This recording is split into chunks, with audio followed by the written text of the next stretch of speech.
तो अपना टॉपिक चल रहा था डिग्री बनाते कैसे हैं। 2 रूल्स पढ़े थे हमने। जिन शब्दों के लास्ट में वाई हो तो वाई को आई में बदलकर ER व EST जोड़ते हैं, जैसे इजी, EASY इजी। इसकी कंपेरेटिव बनाएंगे तो वाई को आई में चेंज करके ER लगा देंगे, EASIER, इजियर, इजिएस्ट, टिनी, टीनियर, टीनिएस्ट। जिन शब्दों में एक से ज्यादा सिलेबल हो, अर्थात उच्चारण करने पर जो शब्द टूटते हों, उनमें मोर व मोस्ट जोड़कर कंपेरेटिव व सुपरलेटिव डिग्री बढ़ाते हैं। जैसे ब्यूटीफुल।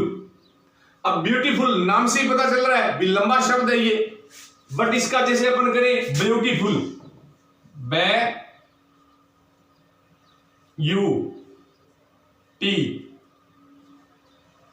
फुल, ये फोनेटिक सिंबल में लिखते हैं।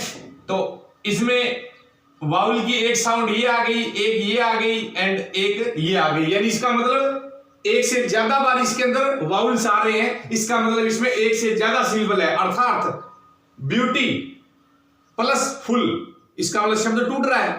तो जब शब्द टूटते हैं तो उसके लिए अपन मोर एंड मोस्ट ऐड करते हैं। Beautiful, more beautiful, most beautiful.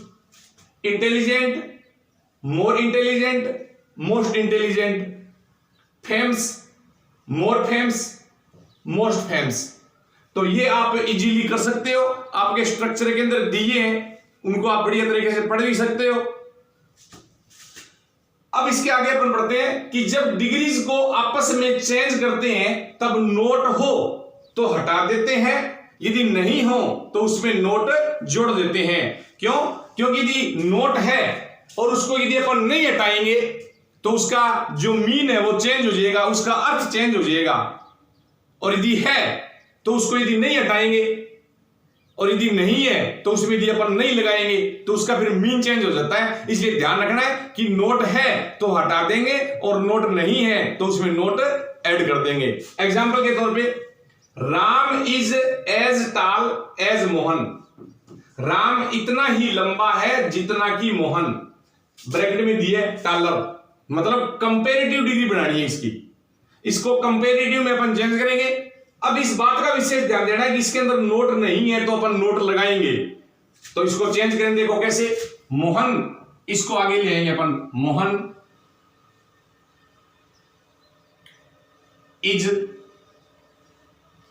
अब एज एंड एज ये तो हट जाएगा क्योंकि ये तो पॉजिटिव में आता है, अपने को कंपेरेटिव बनानी है। तो टाल की कंपेरेटिव क्या होती है? टालर। और मैं बताया था कंपेरेटिव डिग्री में देन जरूर लगता है, जो डिग्री के बाद में लगेगा देन। अब ये राम इधर आ जाएगा, राम, देन राम। अब फर्स्ट सेंटेंस के Ram is as tall as Mohan, यानी राम इतना ही लंबा है जितना कि मोहन। और इसकी कंपेरेटिव मैंने क्या बनाई है? Mohan is taller than Ram, यानी मोहन राम से ज्यादा लंबा है। पहले वाला तो ये कह रहा है कि दोनों एक जितने लंबे हैं, और दूसरे वाले में इसका अर्थ ये निकल रहा है कि मोहन राम से ज्यादा लंबा। इसका मतलब सेंटेंस गलत हो गया अपना। इसका मतलब यहां पे अपन नोट लगा देते हैं। तो इसलिए मैंने बताया था कि नोट नहीं है तो नोट लगा देंगे और नोट है तो उसको अपन हटा देंगे। अब देख लो, इसमें और इसमें इसके अर्थ में कोई चेंज नहीं है, इन दोनों के अर्थ में चेंज नहीं है, सिर्फ इनके रूप में परिवर्तन किया हमने। Ram is as tall as Mohan, Ram इतना ही लंबा है जितना कि मोहन। और Mohan is not taller than Ram, यानी मोहन राम से ज्यादा लंबा नहीं है, मतलब उतना ही लंबा है। Next, Mohan is not as strong as Hari. Mohan इतना ताकतवर नहीं है जितना कि हरि। इसका मतलब हरि ज्यादा ताकतवर है। और इसके अंदर देन का यूज करना है तो देन किस में आता है? कंपेरेटिव डिग्री में आता है। तो कैसे करेंगे? हरि आगे ले आएंगे इसको, हरि इज नोट स्ट्रॉन्ग का स्ट्रोंगर, फिर देन लगेगा, बताया मैंने आपको।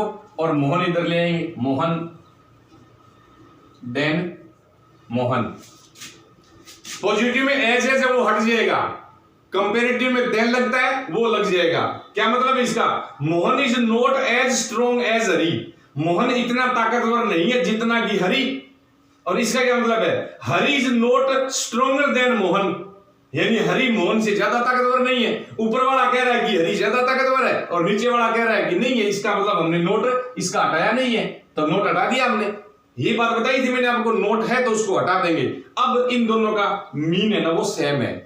ऊपर वाला कह रहा है कि मोहन इतना ताकतवर नहीं है जितना कि हरी, इसका मतलब हरी ज्यादा ताकतवर है। और नीचे वाला क्या कह रहा है? Hari is stronger than Mohan, कि हरी मोहन से ज्यादा ताकतवर है। यानी सेम, मीन दोनों का सेम हो गया। ये अपनी पॉजिटिव थी एंड ये कंपेरेटिव हो गई। तो इस प्रकार ये जो सेंटेंस, एक बार इसके एग्जांपल्स आपको बाद में देंगे। आज ये आप अच्छी तरह से अपने नोटबुक में नोट करोगे। That's all.